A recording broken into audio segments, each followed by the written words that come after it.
Coming up on the pod, the double doctorate robot scientist cannot do a puzzle and is eliminated from Survivor Season 50. Christian Hubicki, our favorite robot scientist reality star of all time, voted out of Survivor Season 50. I am in a spicy mood over it. We'll get to all the details next. But first, a little music from my friends at Prosper.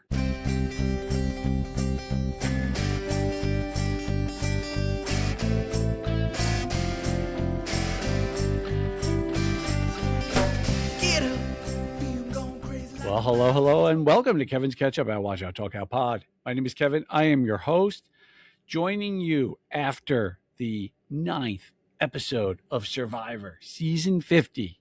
And we're going to get into all the details.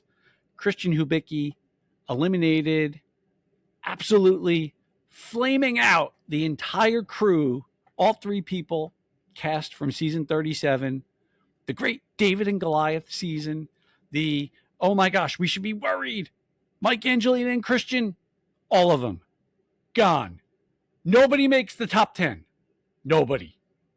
I'm feeling a little spicy about it. So Christian is out. We still have Tiff from season 46. Emily still representing 45. Ozzy and Cirie, pick your favorite season, right? 34. The original fans versus favorites. They're still there. Aubrey and Devins, representing the edge of extinction, 38. We got Joe from 48, Rizzo from 49, Jonathan's still there from 42. Nobody is left from David versus Goliath. They're all gone. Where do we start? How about we start here?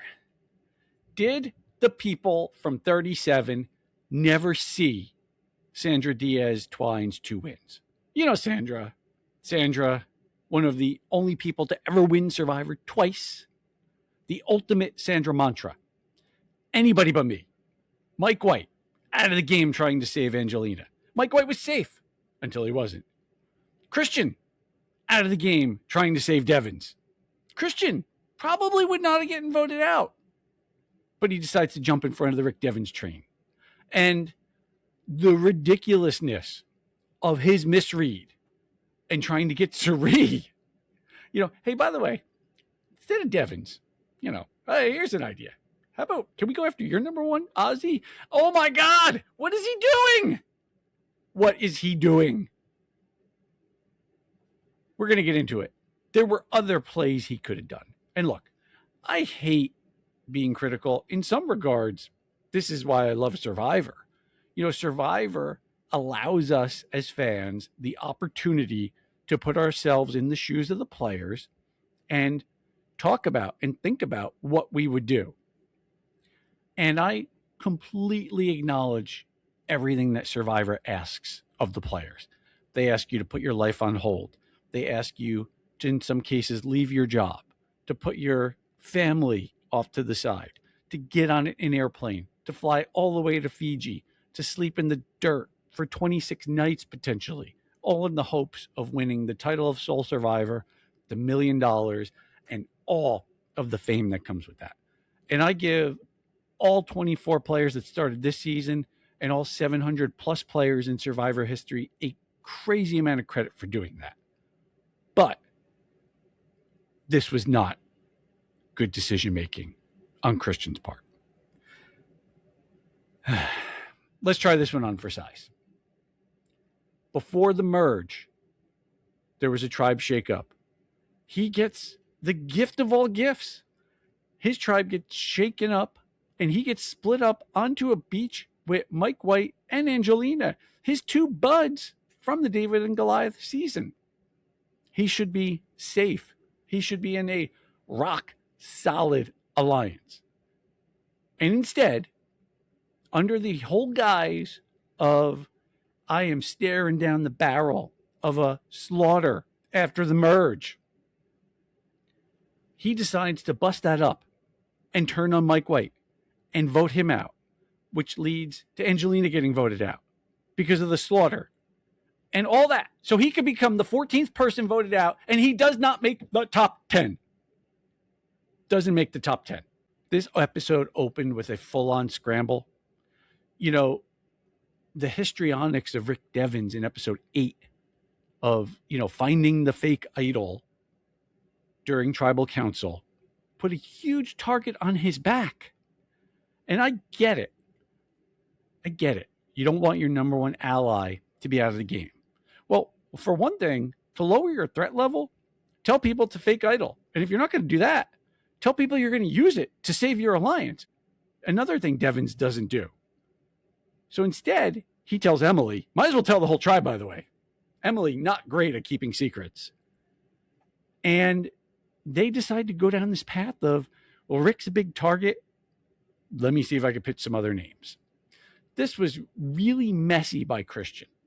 He goes up to Cirie, but it does give us one of the all-time great moments in Survivor history, because after Christian pitches Ozzy, Cirie just doing her thing, and boy, I would not want to play poker with her. She's like just going along with the plan.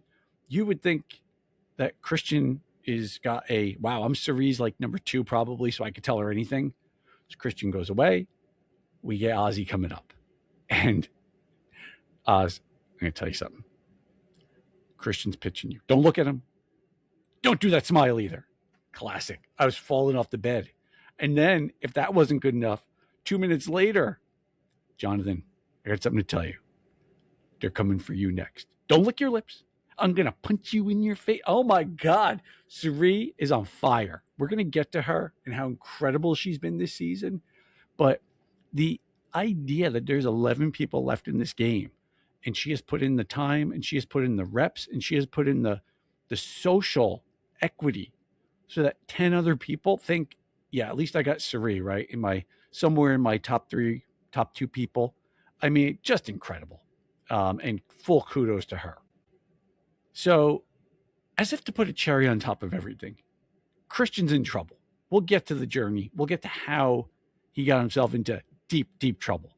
But, of course, Emily to the rescue. Point me toward danger, Christian. I am ready. So what do? We go to Cirie. Same exact playbook that Christian runs early in the episode. Emily's running late in the episode. Emily basically flips on her one ally that she built that was outside of the Christian and Devins alliance. How about we get Ozzy? I have a question. Are we sure Emily's actually good at Survivor? I mean, she is bad in challenges. She is messy with info. She flip-flops around. She seems more interested in voting out big players than actually winning the game. And her conversation was laughable. Cirie just basically lets her run. Her and Devins go and end up voting for Ozzy. That's not going to work out for them too well later. Just an absolute head scratcher by her. And here's what I'd say. I get it. You're trying to save people. Well, you got to look for the pathways that are good for other people. A complete misread. Just a complete misunderstanding of who Cirie's working with, right? I would say it this way. Rather than give you pathways of who would have been better names, anybody but Rizzo and Ozzy. Anybody. Because by doing that, you are showing that you have a complete lack of understanding of who's working with who and what's going on that beach. Just absolutely mind-boggling. I couldn't believe it. So, we say goodbye to Christian. It really fell apart fast for him. I think when he looks back on this season, I really believe he will get to a place where, the sense to me is he needed to get away from Emily or get away from Devins. They were not helping him. He was certainly front and center, and he played really hard. I love people who show up and play hard. So mad props to him for that. But he needed to build a little more trust with, say, the Loyalty Alliance, right? Build a working relationship with Joe and Jonathan and Stephanie. That was a real issue here, right? There were no doorways for him open. The only thing he could do was flip on Ozzy and flip, hard. So the idea that he was going to step in front of the train to save Devins and get himself voted out, to me, just absolutely head-scratching. In the immortal words of Ozzy, who, by the way, looked happier in this episode than I think he's looked in all 5 seasons he's ever played. The double doctorate robot scientist couldn't do a puzzle. That has got to sting, my brother. So let's pivot a little bit and talk about how all the action unfolded here. It really began with the immunity reward challenge. And this was a classic challenge and one I like a lot. As Charlie, who may or may not be the worst player in Survivor history, once said, this challenge is all about grip strength. We got a couple of really fun moments in this grip strength challenge. One, Probst competes. First time he put a little side wager on the line, said, I'm going to do it too. This was a super fun twist. And in the words of my friend, hashtag RIZGOD, Rizgod would say, pure cinema. Speaking of the Rizgod, out first again in the challenge. He is, I don't want to say he's historically bad in individual immunity challenges, but he's certainly not doing himself any favor from a standpoint of the physical portion of the game. I loved a couple of side quips that occurred. One, Probst kind of hanging on and saying, Aubrey, how are you doing? And she's like, I'm psycho. Great moment. Made me laugh out loud. And the other one, of course, Ozzy correcting Probst, where Probst is kind of talking through the history of the challenge and says, Ozzy, the original Jungle Boy. And Ozzy goes, Jungle Man. And that was great. So we get this challenge where the contestants have to just hold on to this reel for as long as possible, tight grip. And we get to an Ozzy Joe showdown, which really wasn't a showdown. Joe, who has set the record in this challenge, looked like he could just go for days. So Joe wins individual immunity. They get the reward of rice because 4 people outlasted Probst. Kudos to the tribe. Fun to see Jeff mix it up a little bit. And then we get the journey twist. And the last couple of these were, hey, you're going to go to exile. You're going to be safe. There might be a reward. Not so much from a man Christian, though, because Joe, who in a moment of just again, head-scratching gameplay, at this point, you're down to final 11, man. You get to pick who's going on the journey, which it worked out, right? But potentially a reward for people you're playing against. And you decide to let 4 interested parties rock, paper, scissors it out. Not so much good luck for Christian. He wins the rock, paper, scissors draw. Turns out to be like Captain Smith ordering more power on the Titanic. Full speed ahead, baby. And amazing luck by Ozzy. Ozzy's luck this season has been spectacular. Ozzy finds an advantage in the woods that turns out to be a real advantage. He's safe during Blood Moon. Ozzy gets to go and fight for supplies. Somehow loses fight for supplies, ends up getting an advantage out of it, which he later, shared with Cirie. Sometimes in Survivor, while you do have to be great socially, and you do have to make moves, and you do have to do jury math, sometimes great luck is also what you need. And Ozzy has had some historically good luck this season. So Christian wins the duel of rock, paper, scissors, gets to go on the journey. Let's talk about a couple elements here. One, I can't stand celebrity name drops. Can someone tell the producers, by the way, name dropping is not cool.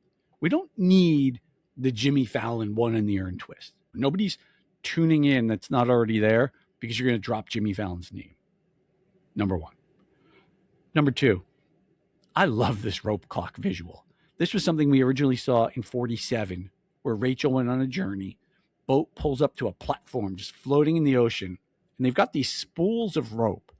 From reading cast interviews, you get about 5 minutes worth of rope.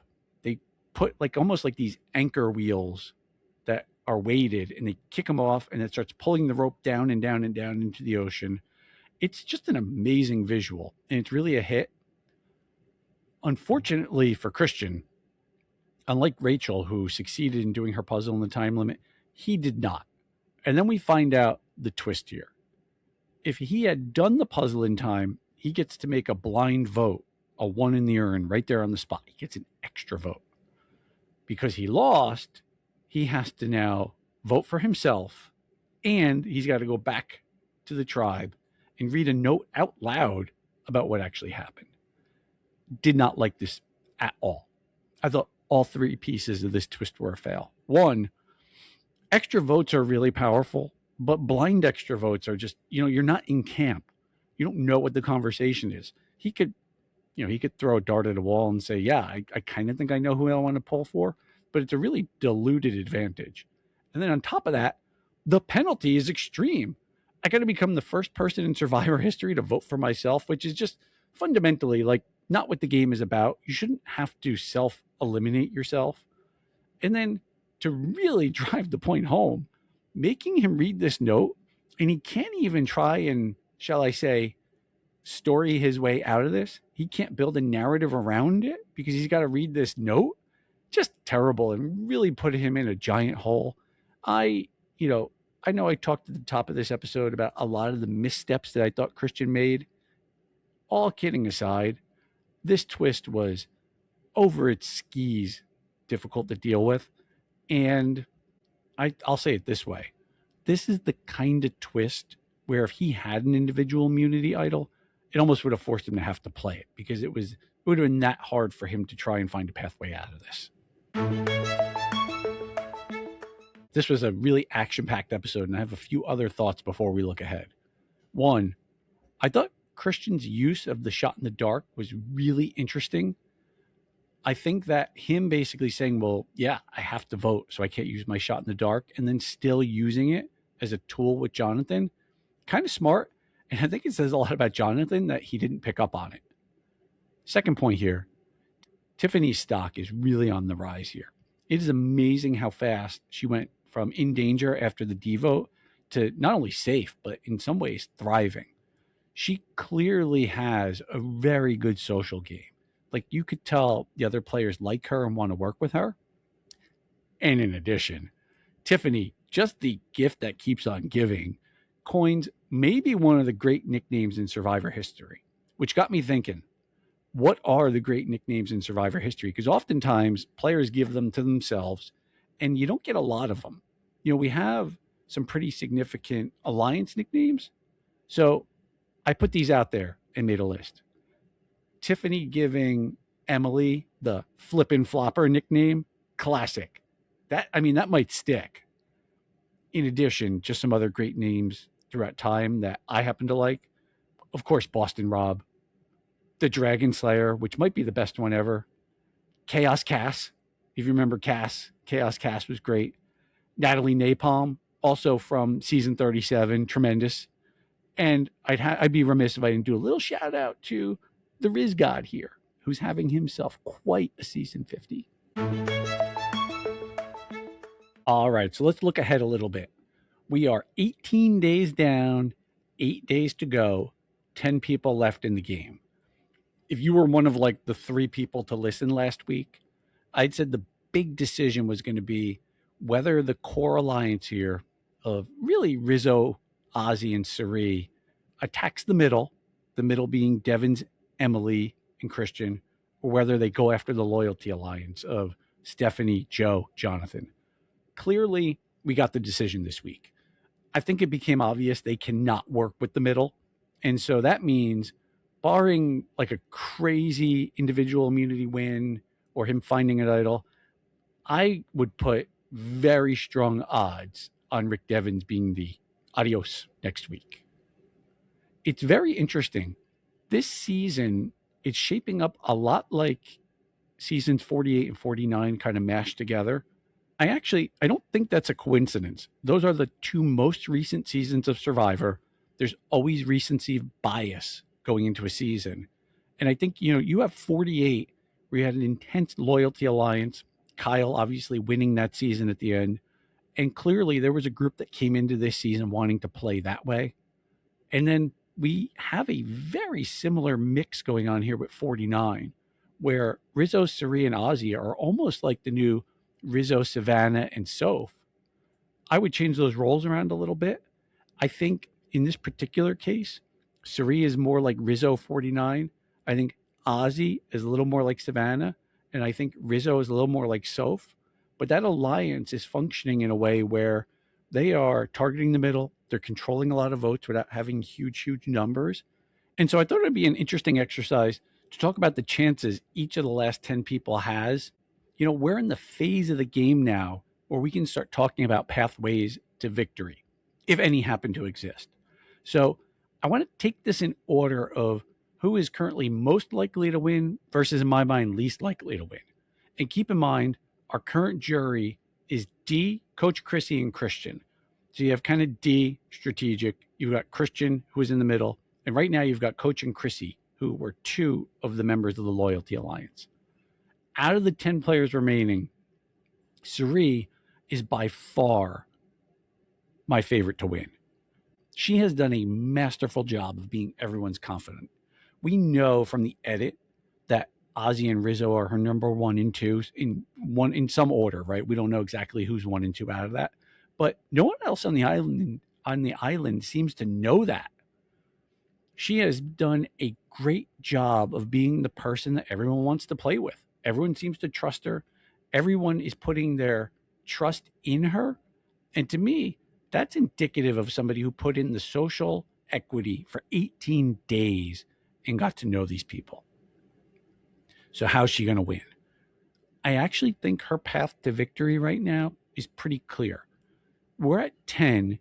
She's got to get to 7 with Ozzy and Rizzo and preserve some of that firepower. That group has both idols.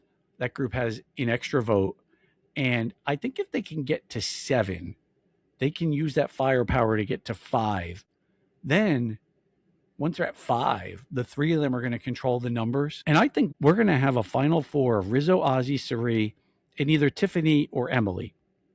My money's on Emily because I do think she's going to end up being like the Troyzan of this season, who, we want to take her to the end because we think, she's not going to get a lot of jury votes. And I think we're going to end up seeing Cirie and Ozzy in what might be the most famous fire-making challenge of all times. We know the fans got the vote on that. So, of course, if they voted for no fire-making challenge, maybe we don't get to see that. But my suspicion here is we are going to either see just this heartbreaking vote at Final 4, right? Where we have to see Cirie or Ozzy going to Final Tribal, or a fire-making challenge between the two of them. Number 2 on the list is Rizzo. And the kid might make history. He is playing back-to-back seasons on 9 days rest. And he has done a masterful job of building trust, controlling votes. He was smart enough to get away from D when it was time. He was smart enough to get Christian out. He was the one pushing for Christian this last episode. He was smart enough to manage Joe and make sure he keeps Joe in on the votes. And he is playing strategically and socially behind Cirie, the second best game out there. So how's he going to win? This is simple. Everything I just said about Cirie, he's then got to get to Final Tribal, and he's got to outpitch Cirie or outpitch Ozzy. There might be some temptation for him to get Cirie out at some point. I don't think he's fearful that he can't outpitch Ozzy in Final Tribal. And in a lot of ways, it kind of protects the 3 of them, because having it in his mind that, all right, it's going to make the most sense. Let's say it's the final 4 of Rizzo, Ozzy, Cirie, and Emily. All 3 of them are going to want to take Emily to the end. And they're going to know that 2 out of the 3 are going to have to make fire. Ozzy will be a heavy favorite in the final 4 immunity challenge at that point. For Ozzy to win, he's going to have to put himself in fire. And so for Rizzo, he's going to know, I get to go to the end, I get to sit next to Emily, and I got to either outpitch Ozzy or I got to outpitch Cirie. He might be tempted to think, is there a person he could outpitch better than Cirie, who might be able to make fire better than Ozzy? Maybe Tiffany, maybe Joe. But I don't think so. I think it's going to be in his best interest to stick with that group. It'll be fascinating to see how that unfolds with him.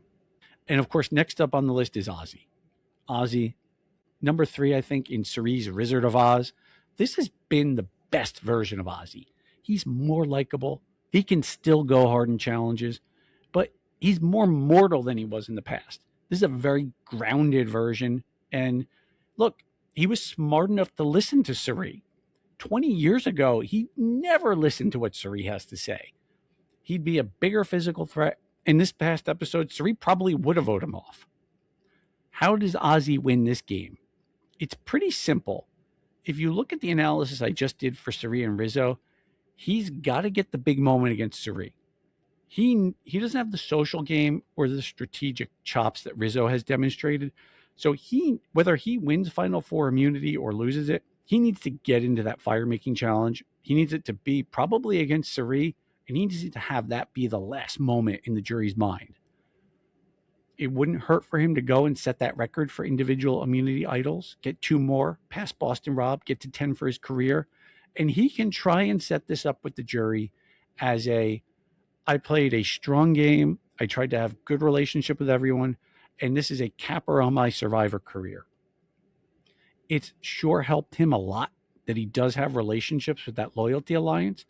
I think if Ozzy got to the finals and it was Ozzy, Rizzo, and Emily, I do think that Steph, Joe, Jonathan, Coach, Chrissy, I think there's a chance. Coach is always a wild card, but I do think Ozzy would sweep the loyalty alliance vote if they stay true to the idea of who played with this enigmatic term of integrity that they keep talking about. So no surprises so far. The top 3 as far as chances to win, Cirie, Rizzo, Ozzy. You could shake up the order a little bit if you wanted to, but I think that's a pretty clear top 3 right now. Number 4 is when it gets interesting. I think the 4th best opportunity to win this game right now sits with Stephanie. I will confess that I didn't think she'd have a big chance to win coming into the season, but she's built up a pretty good resume. She has great relationships, in particular with the Loyalty Alliance. She's built some trust as well with Ozzy and Cirie, so that counts when it comes to jury management. She's gone on a journey. She's won a reward. She's performed well in challenges. So she has a resume here, and she has a jury that could shake out favorably for her. So how's she going to do it? She's got to outlast Devins, Jonathan, and Joe and get down to 7 and then win immunity at 7. If she can win immunity at 7 with 6 people left in the game and get some power, she has got to, at that point, rally Aubrey, rally Tiffany, try and bust up Cirie's Wizard of Oz. And so if you can get then down to a final 6 where you've got 2 out of the 3, right, Rizzo, Ozzy, and Cirie, you've got a wide open final 6. And she's capable at this point. We saw Nick in 37 go on a big individual immunity run at the end. She could do that too. Even if she didn't, if she could just get one of those 3 out of the game, it opens up a lot of pathways. It turns the game on its head for her at 6. And then, as we talked about, if she can get to the end and have the Loyalty Alliance on the jury, and then for her, right, if she can put Ozzy on the jury, or if she can put Cirie on the jury, there is a pathway for her to get to the end and get 6 votes and win this game. And so I put her as my 4th ranked player. Number 5, Tiffany. I did not think I'd be saying this 3 weeks ago. This is like watching a great Survivor player develop in front of us in real time. She is clearly excelling at building relationships in this game. Everyone on that beach seems to like her. Everyone on that beach seems to be willing to work with her. And that's a huge positive. She's also really strong in challenges, and she's starting to show up on the right side of the vote post-merge. If you told me she were kind of the 4th person in that Cirie, Ozzy, Rizzo alliance, I would believe you. So how does she get there, and how does she win? I think she has a clear pathway to 5 right now. I think if you look at the Cirie, Ozzy, Rizzo alliance, and I just painted a picture of how they can get to final 5. And then if you buy into the idea that Emily is the person that everyone's going to want to take to the end and sit next to, I think Tiffany then is right there at 5. And if she can win individual immunity at 5, it's going to probably force the group to vote Emily out of the game. And at that point, if she can get to final 4, win immunity, maybe win a fire making challenge, has great relationships across the jury, has good relationships with Dee, has good relationships with Aubrey, has good relationships certainly with Joe, which could be a key to bringing in the Loyalty Alliance and getting votes. I actually think she'd have enough of a resume and could potentially, at that point, outpitch Rizzo, outpitch Ozzy. She might have a hard time outpitching Cirie, but certainly the other 2. Number 6 on my list is Joe. Joe's starting to get some momentum. He's won 2 immunity challenges in a row. He hasn't really controlled any votes, though, and that's a huge strike against him. I mean, for instance, his biggest rival, Devins, is still in the game. The pathway for Joe, though, he has somehow got to get Tiffany to protect him until 6. It seems like she's kind of the 4th person in Cirie's Wizard of Oz. if she can get that group to kind of just lay off of Joe until 6, and I think Ozzy would be okay with that. He seems to value the loyalty. Cirie, Rizzo, not so sure. They may sniff this out. I think that you could get then to a final 6 of Rizzo, Ozzy, Cirie, Emily, Tiffany, Joe. And that would potentially give him the chance to win an individual immunity, force some choices at that point, right? I don't think he would turn on Tiffany. I don't. But he could force a vote out on one of the big 3. It's a lot to ask, but it's not impossible. All right, the last person who I think at least here has a chance to win is Jonathan. He's taken a lot of credit for everything the Loyalty Alliance did, and he's building that narrative. And truthfully, if you just look big picture, the alliance has fallen apart really fast after Colby got voted out. If you look at his path to victory, the math is not good. However, we have seen people, and I'm thinking back to like Brad Culpepper in 34, who just go on huge individual immunity runs, and somehow they start to force decisions that break up other alliances. That would kind of be his pathway. And even if he did all that, he'd still somehow have to deal with Cirie, Rizzo, and Ozzy because they have so much firepower. It very, very tough. I would say the chances of Jonathan winning, very, very small. Like as small as just, is he going to win out and win all the rest of the individual immunity challenges? I want to touch on the last 3 players. I don't consider them threats to win the game at this point. Aubrey in particular, and I'm thrilled Aubrey's in the game. She brings me so much humor and entertainment every week, but she's played kind of a quiet game and has not had a huge impact. She also doesn't seem to have the relationships with the jury or the resume to win at this point. Emily, to me, big old messy game. In my opinion, she's like the ideal Troyzan here. In season 34, it just became obvious we want to bring this person to the end. And I think right now, Emily, unless she just gets more and more crazy, I think she's that person. And Devins, I just don't see a path. I think Devins is logically the next person voted out of Survivor Season 50. So that is it. Recapping the final 10 players left in the game. To sum it up, Cirie, Rizzo, and Ozzy really in the catbird seat here. Tons of firepower, tons of control over this game. And then, you look at the rest of the groupings. I think Stephanie and I certainly think Tiffany have a chance here. I think, if they can get some individual power and win some individual immunity at the right time, they could really shake things up. And then, Joe, Jonathan, really long shots, very dependent on just going out the door and winning individual immunity like for several weeks in a row. All right, that is it for the pod. I want to thank everyone out there for listening. We'll be back next week, as always, with an all-new episode. You can follow me on social media. I am on Instagram. I am on X. I'm on YouTube. My handle is @KevinsKetchup. Feel free to subscribe to those channels.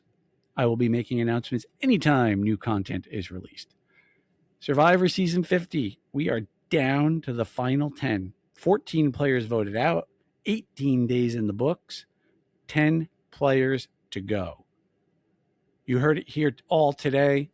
I think Cirie really has an outstanding chance to win this game. I am rooting hard for it. I hope she gets it done. I think we're going to look back on season 50 as the one last great ride for some of these legends. Colby, Cirie, Coach, Ozzy, Stephanie. They have really, when Jeff said in the very first episode that he wanted everything they had, they gave it. And I am just incredibly appreciative we got to see them, go on this wild ride one last time. We'll be back next week with another episode. Adios. Bye-bye.